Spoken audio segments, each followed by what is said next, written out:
Good morning. Hello and welcome to the Blindsided podcast. And today we're talking about storytelling and how we are hearing stories and how we are sharing experiences and what type of mindset we're coming from. I won't go through them now, but this is exciting because movies use this, we use this, sales use this, influencers use this type of thing. And I didn't even know about it until I started doing my homework and understanding there's an actual methodology and way to best be an influencer or a guide, somebody that wants to help and coach and do. So that's what we're going to go through today.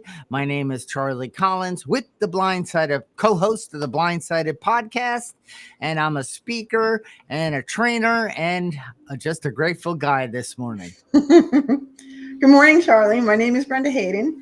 I am also the co-host of the Blindsided podcast. I have a company called Time for a 10. We're an emotional awareness, emotional intelligence coaching service. And we actually use these things that we're going to talk about today to help people to get at the exact nature of their conditioned thinking. We have them challenge their belief system. We have them challenge their 0 to 7 programming. Kids get imprinted at 0 to 7 when their brain is in a theta wave state. So we help them unlearn. And they end up having a much more free, beautiful, serene life where they don't attach meaning to everything that happens. They don't become a victim, right? And they just have a better relationship with themselves, with the God source universe, and with other people as a result. So I'm excited to be here and talk about this. I want to say good morning to Molly. She's the first one in here to join, as always. Hi, Molly. And hit it, Charlie. Let's do this. All right. I can do that. Look at that.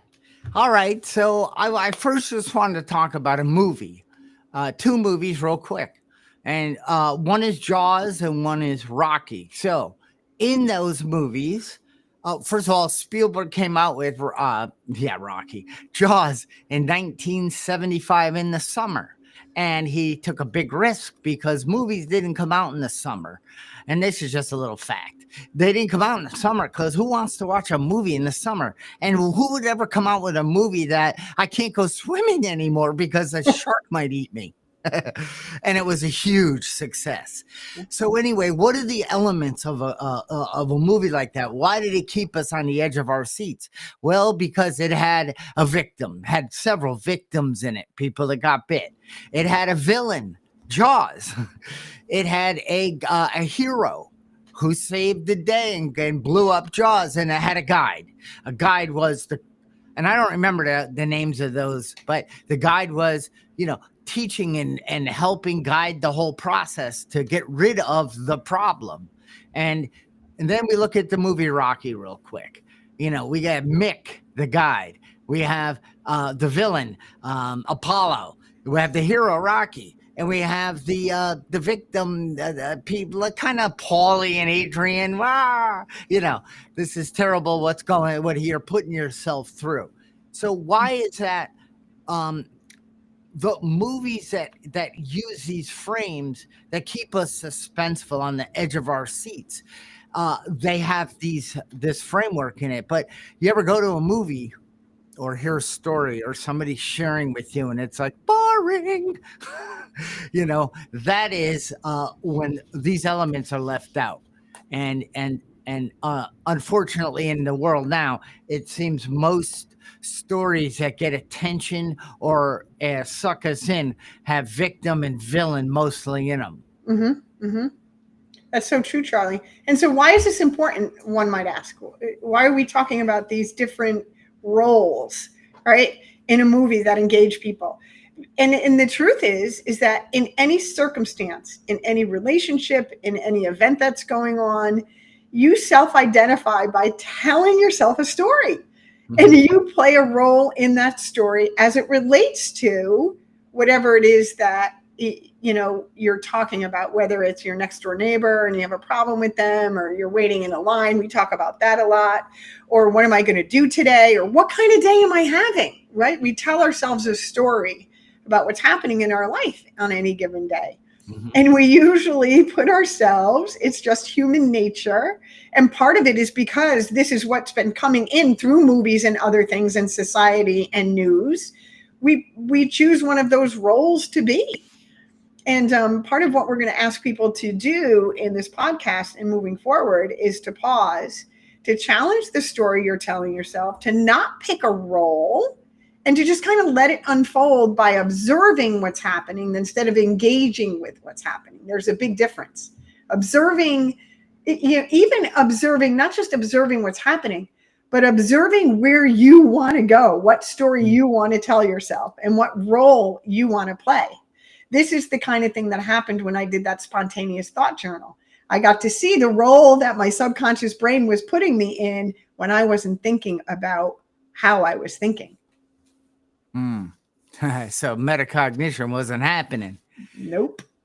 And so first of all, are we aware of how we're sharing experiences? Are we coming from the place of this happened to me and I need to sell you on that so you come over to my team and agree with me that this is terrible? I cannot believe this happened to me. Or are we sharing it in a way that I am awesome?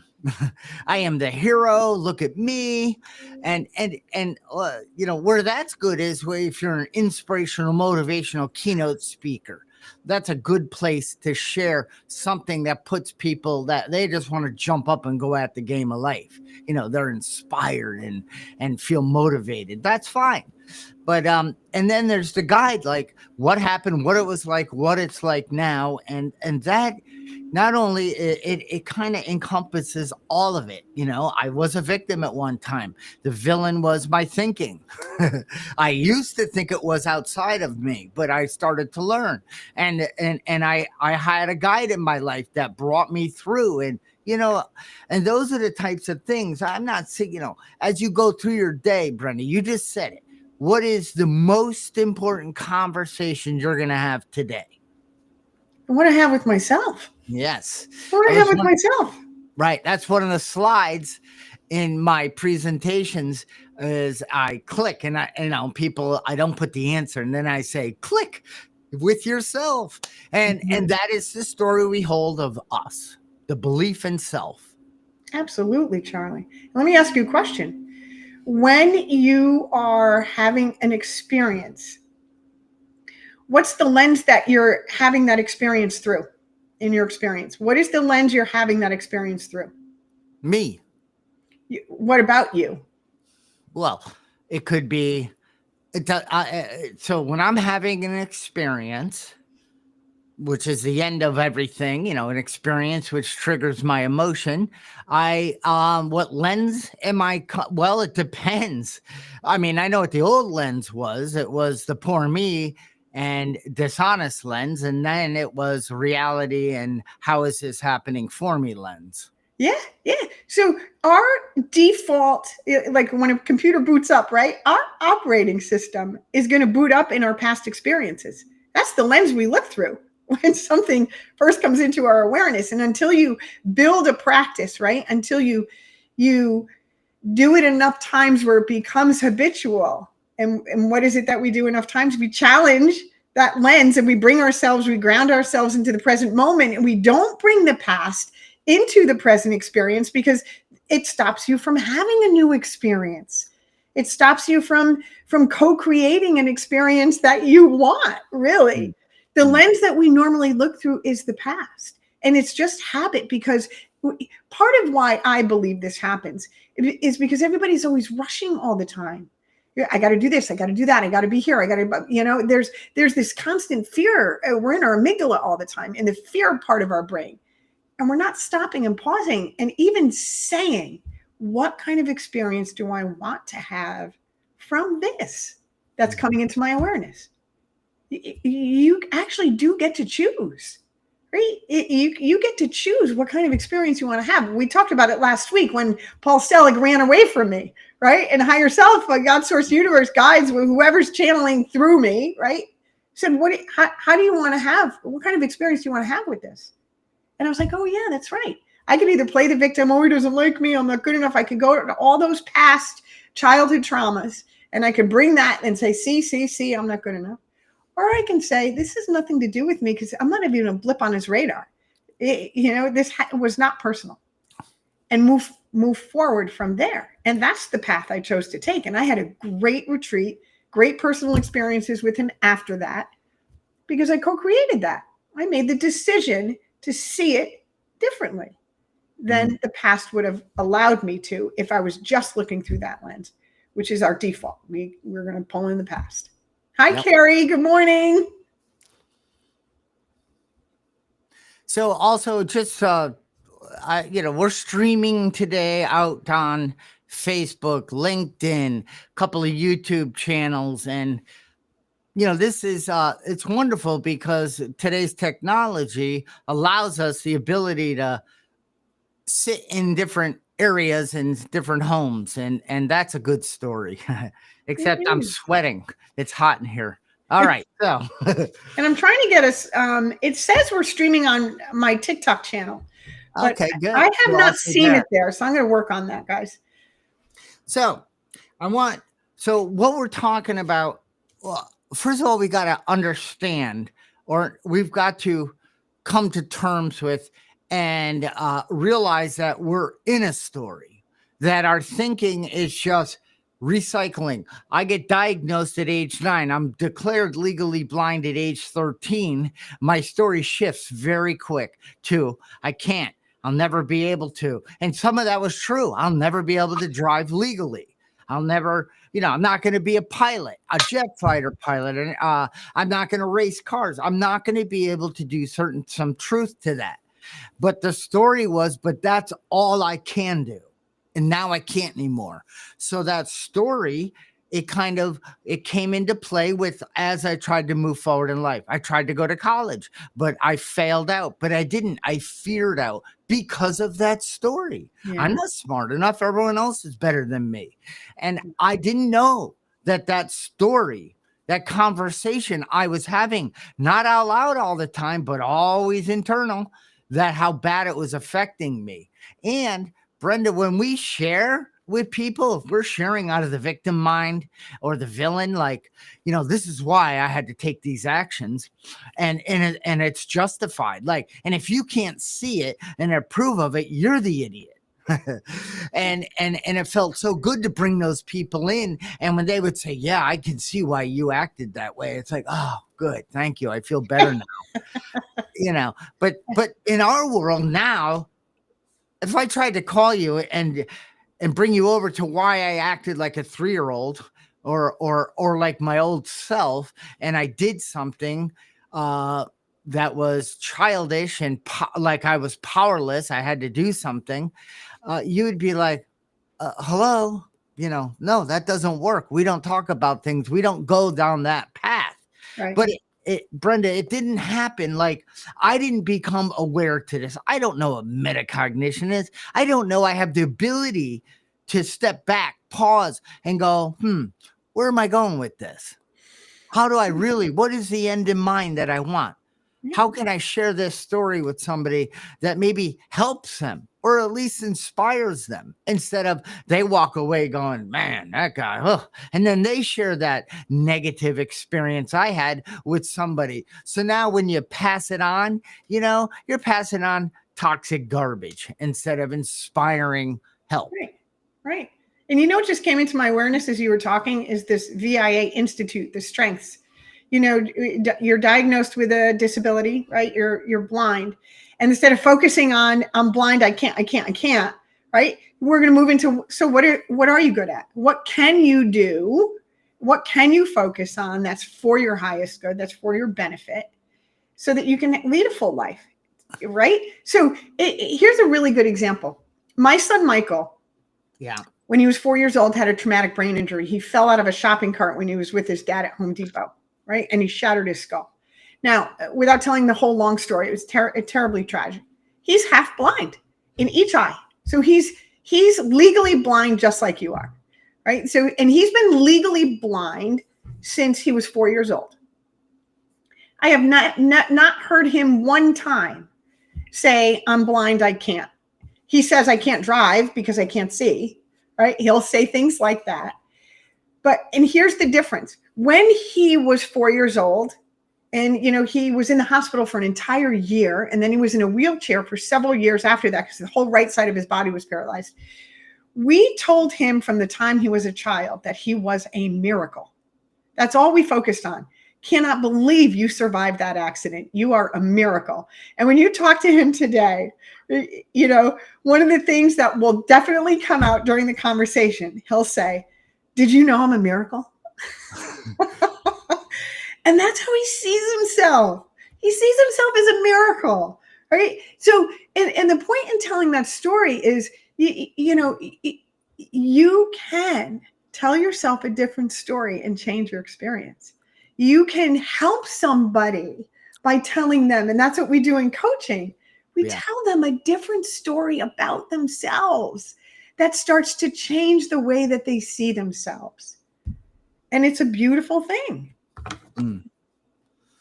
Yeah, I spoke at a conference once, one of the first times in like 2000 something 7, and there was 125 people there, and I don't know that I want to bring the framework in. I want to bring them down, and then I want to give them some tools, and then I want to start and I want to end on a note where they feel like I can do anything. I don't know this. I'm just sharing and my story, and it worked pretty decently.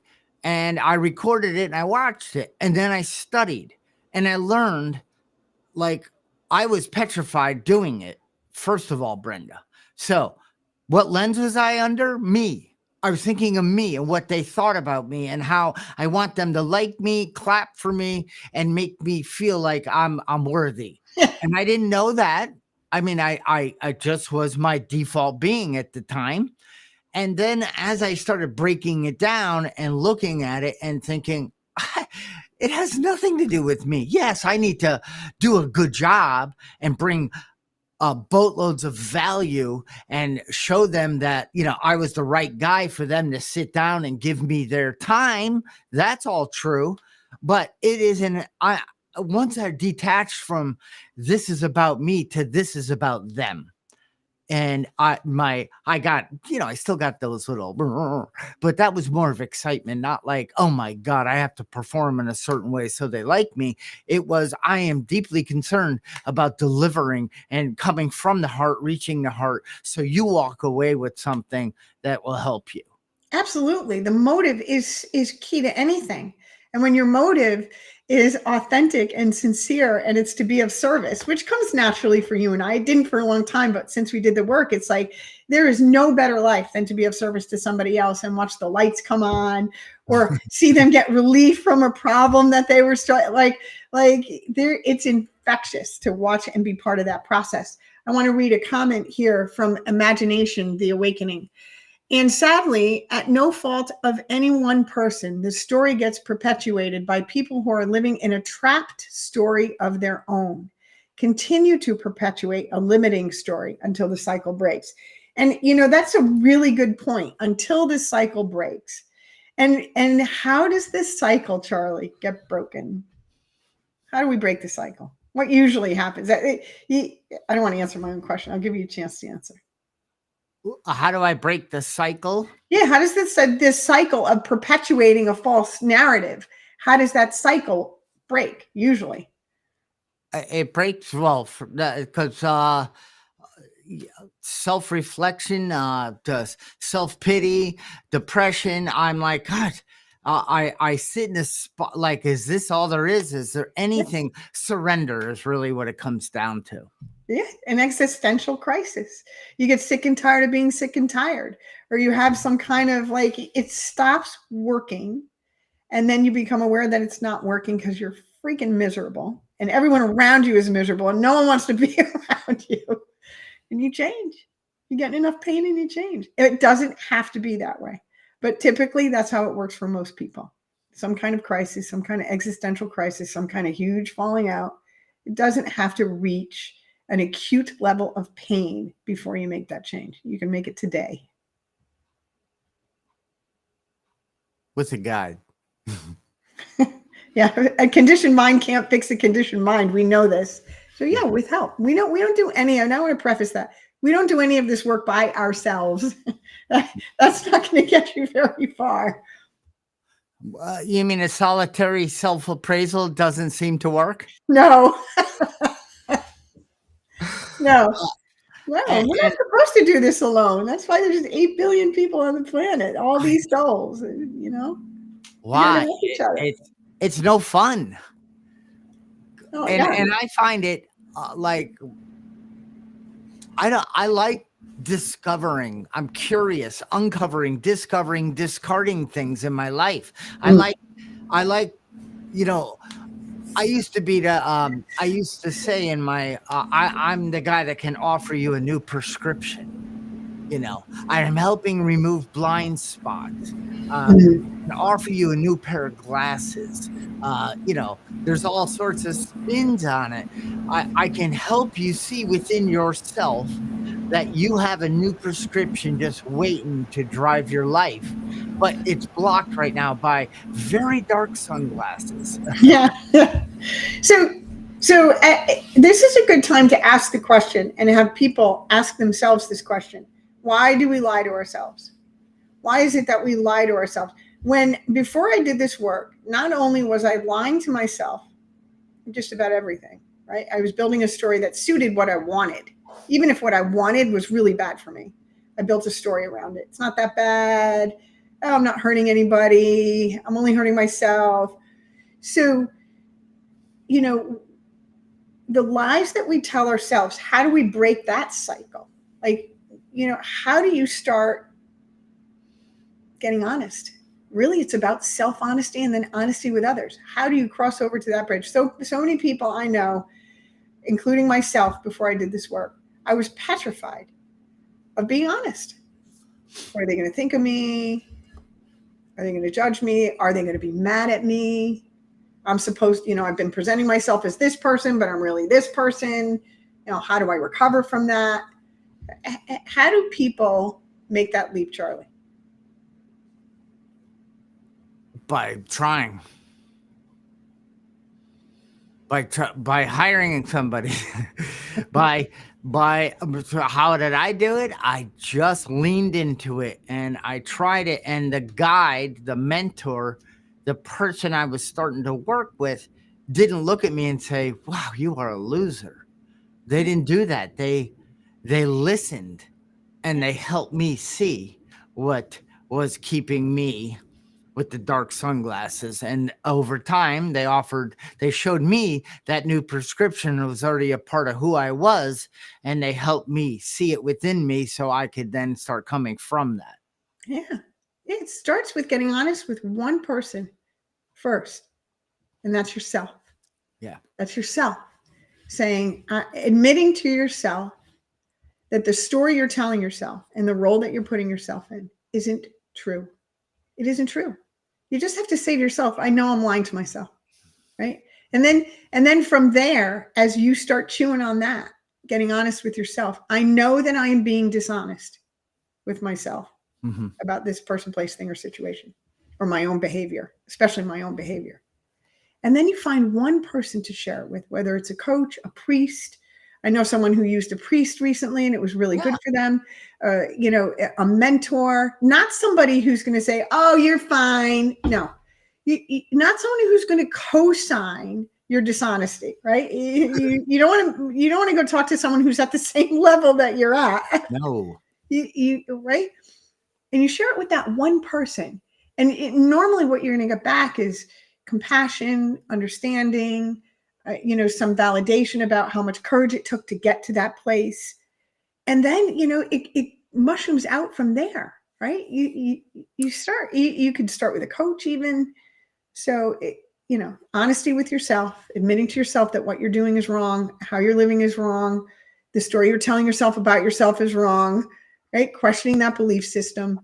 And then now you bring somebody else in and you share it with another human being. That's really how the process works. It does. And so I envision dynamics, the store I used to own in town here.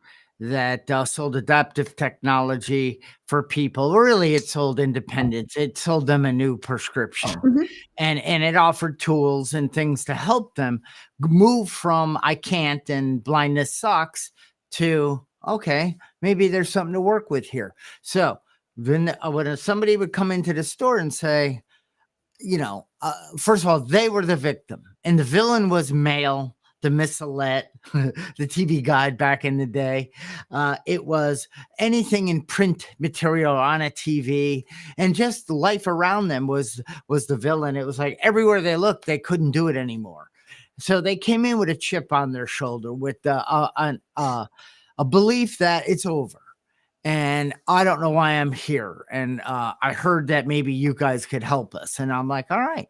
So, and I don't want to come across as the hero, more the guide and this is sales, So, okay, I now know the problem. I mean, I pretty much know it. So I try to understand the problem, right? And that's how we work with people.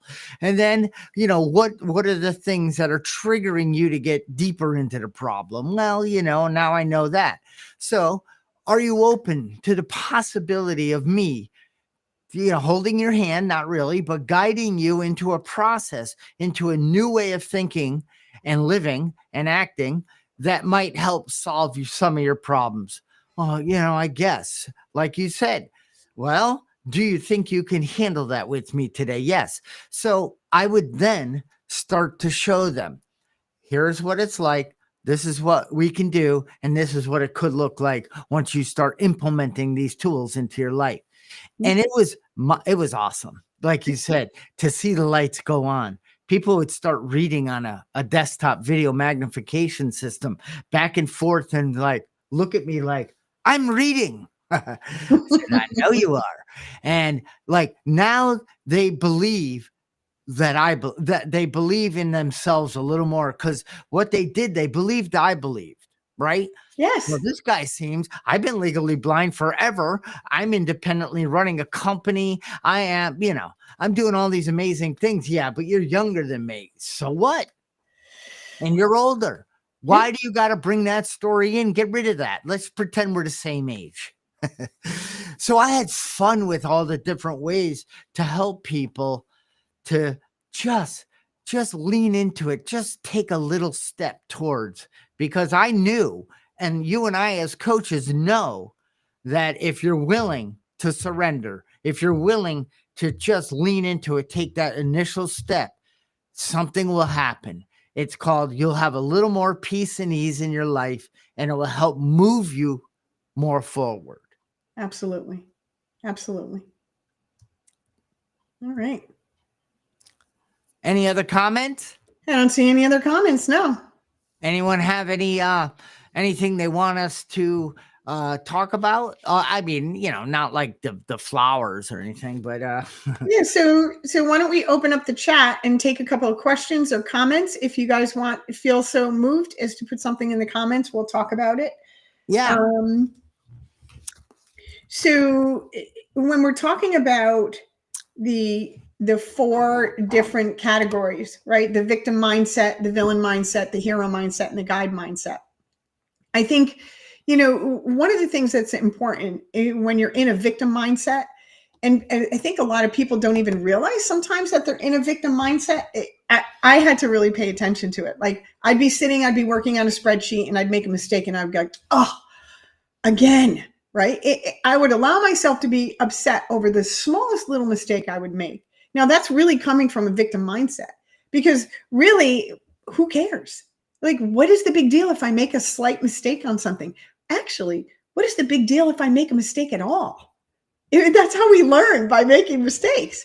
So there are all these little small ways that I create a victim mindset for myself. I got stuck in traffic the other day. I was like, oh, see, again, I'm going to be late now. Like I started this whole story and I stopped myself that I'm like, none of that's happening. If I'm stuck in traffic, I can put on an audio book. I get to listen to a book that I've been dying to listen to. That's it. You can make, what is that saying? You make something out of something. Lemons out of lemonade? Yeah, something like that. Yeah, you can make lemonade out of lemons anytime you want. You can make lemonade out of lemons anytime you want. And all it takes is a second to change your mindset. But you have to be aware. You have to allow yourself to become aware of how you're thinking. But I think it's important to say that many of us are in a victim mindset because that's the fear structure that's been created to keep us distracted. So we'll continue to consume and produce, consume and produce. That means I'm going to work, and spend. That's the whole fear matrix that's been built around, you have to have this kind of car and you got to go to this kind of school and, the separation sickness. And, I read a recent study that said, it has now become okay. The message is it's okay to harm your neighbor to get ahead because your survival depends on you getting ahead, which is not true. None of that is true. And the mindset that's out there today, especially in young people that are, in the matrix, that aren't awakened, that aren't, moving outside of the fear structure, is it's okay to hurt my neighbor to get ahead. I'm going to cheat on this exam so I can get into that school, or I'm going to, sabotage somebody else's success or bully somebody or whatever it may be so that I can feel safe and get ahead. And that's the messaging that's, out there right now. And it's not good. We need to work. No, and it's not, it doesn't, it might feel like it works in the short term. And how do we start, moving or noticing, or, first be curious. Like, do you notice when you're around different people and they share experiences or want to tell you certain things and it's engaging and you like when that person does that? Or do you notice there's certain that it's like, I can't wait for this to end. It doesn't feel good after, because you can clearly see they're not taking responsibility. It seems to be bringing you down a little. So that was first thing to do is who you hanging out with, what type of messaging, stories, how are they sharing their experiences? Is it uplifting? Is it feel like a guide? Is there a way for you to grow from? And any story too. And then you move it to, how am I doing it? Do I notice that when I enter a room, people go, or do they say, lean in and listen, and that was for me. It's like, yeah, I want to share a story, but I know the story. It's a good ending, and not all stories have good endings, and that's okay. Yeah. But how I saw the story of losing my dog and how I share it and my experience of it. Just had a friend on the phone who found his cat dead in the front lawn, devastated. And he shared it. And he didn't share it as poor me, just shared the story in a powerful way that put me back when I went through with my golden retriever, and I was able to be there for him. I felt empathy, compassion, and I didn't say, oh, you got to do this or you got to do that. It was amazing. If I hadn't had that experience, I wouldn't have been able to be as strong and there for this gentleman. Yeah. Yeah. So transmuting a painful or difficult experience so that you could use it to be of service to somebody else is that's the lifeline. I have shared on this podcast many times that the difficulties in my childhood, I would not change a single thing that happened to me in my life period, because all those experiences have been transmuted into assets that I can use now to help somebody else through a similar experience. When I have a client that's in a loop of victim, one of the first things I ask them after validating, hearing, empathizing, sympathizing, all of those things that someone in that mode needs to be able to move past it, they need to feel seen, heard, and understood, is what would it look like without that? What would life look like for you without that? And they don't even, most of them stop dead in their tracks. They're like, I never really thought about what it would feel like not to be thinking about that. Well, let's do a visualization session. What would your life look like without that in the forefront of your mind? And I let them go on a little visualization journey. It's beautiful because they see in that moment that they don't have to bring that with them everywhere they go anymore. There's a couple of comments in here. So rooted in the mind said, hey, I've been all of them. I don't know what he means, all of them. Type something else so I know what you mean. All of them. I What is think them? he's been the victim, the villain. Oh, okay. Okay, gotcha. Yes, we're all of them on any given day, right? Yeah. And Imagination, the Awakening said, resistance is the seeding of resilience. Discovering the story beyond the story takes us from a victim to the hero of our own story. That's beautiful. Yes, we have been all of them. And we probably traverse all of them on any given day. And if we pay attention to our thinking, we can choose which one we want to be in. I like to be in the guide most of the time, where I can just take an experience that someone's having, identify with it, and share how I got to the other side, or someone I know got to the other side, and watch what happens. And I wrote a book, Brenda, called Tripping into the Light, that talks about the victim, and the villains. And then it sort of talks about the guide and how the hero comes too, because we're all heroes in our own light. But if I'm just telling you how great I am, and I'm here and I did this, and and I'm not thinking about helping you on your journey, well, that I don't like that. Like, I don't like hearing that. So I don't want to portray that. It's like we always say, there were certain things we did to get to where we are. If you're comfortable where you are, you're not living with a facade, which means you're not living a double life, or you're not being 100% honest to yourself. And I'm not always. And then I go, oh, shoot. And, but I catch it. If that's, then you might want to start thinking about there's steps. There's things you can do, and there's ways to shift, because if we're in victim and villain, we're not being honest. If we're starting to move into, really, I need help, I want to get moved from, and I want to find a guide so I can become a guide. That's where the glory is. It's serving, helping, and being there for others. So I want to ask a question, because I've gotten this question before. I don't know how many people out there might have use for this answer, but I'm going to ask the question anyway. When you're dealing, and we talked about it before the podcast, when you're dealing with someone who's so engrossed in their own dishonest story about themselves to themselves, how do you shake them loose from that? How do you shake them loose from that? What are some of the ways that we could help people that believe their own lies? Because I've had some experiences with people that absolutely positively believe their own lies, the story that they tell themselves, the way they justify their behavior, how it's okay to be doing what they're doing. How do you help someone like that, Charlie? Well, first I ask them, is it true? And then I say, hold on, can you absolutely 100% honestly, is it true? And then I ask, because Byron Katie's work helps, how do you react? What happens when you believe that thought? And then the string of bad stuff.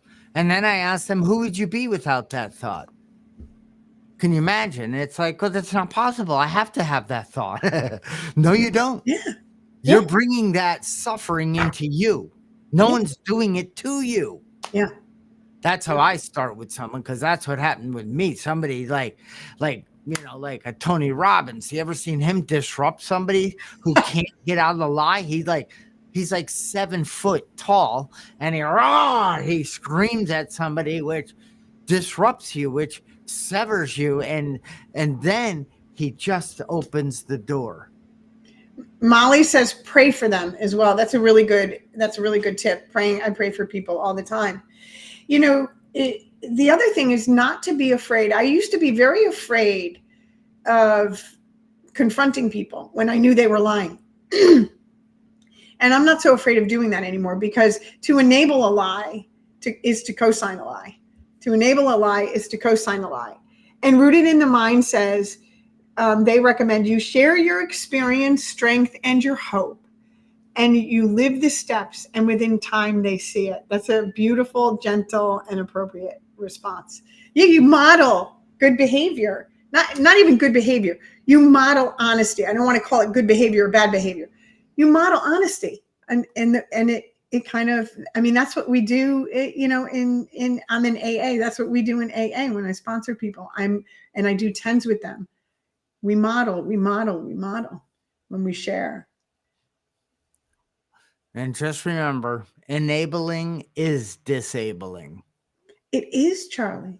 So we also, in response to that, we have to be prepared for people to call us out on their stuff. People do it to me all the time. And I'm like, ugh, it's like, initially it's like nails on a chalkboard. And then I'm so grateful for that person having the courage, right, to say, you know what, Bren, that was wrong. Or, that wasn't nice. Or, you're off the mark here. And they lead me on a journey that's going to help me in that moment and every day after that. Every day after that. And Brenda, you know what's amazing is that there's people that are listening and will watch this down the road that don't have a clue what nails on a chalkboard means. Painful, excruciating, hard to hear, hard to hear. But those people don't even know what clapping erasers are. Yeah. That was one of the teacher picked me and my buddy, and we would make a mess. It would go everywhere. You'd get the chalk out, it would be in my hair all over. I'm like, I love clapping erasers. Yeah, we're dating ourselves. I'm dating myself. Nah. Yeah, well, it takes what it takes in order to say that's enough. I'm putting a flag in the ground. I want to learn where I'm coming from. I want to share differently. I want to inspire. I want to get to the truth of what my suffering is so I can go out and be of service and help others, because like you said, Brenda, there's a lot of suffering out there right now. There is. And the solutions that are being offered aren't that good. They're just Band-Aids. Mm-hmm. I agree. What do you think? It's 10:12. It's a fine time to end. I want to thank Rooted in the Mind for the great comments. Stanley. And also, who is that? Stanley? That's Stan the Man. Stan and Imagination. Rooted in the Mind. Rooted in the Mind isn't Stan the Man. It's Stan, but it's not Stan the Man. No, Rooted in the Mind. That is Shane. Shane. Hi, Shane. Does Shane have a talk show? No, he has a Rooted in the Mind YouTube channel. It's awesome. Oh, I'm going to go check it out. Rooted in the Mind has a YouTube channel. Check it out, everyone. Yes. And then Imagination the Awakening. That's Stan? That's Stanley. Okay. I'm sorry, guys. And of course, Molly and Carrie, and some things have scrolled away now. Well, Brenda, also, if people watch this on YouTube but don't log in, we don't know they're here, and which a lot of people do. Oh, that's true. Yeah. So anyway, this has been fantastic today, and thank you. And I'm going to sharpen my saw today and come from a place of knowing how I'm sharing experiences and how I'm listening to others. Me too. Me too, Charlie. Been a great podcast. Appreciate you guys. Bye-bye.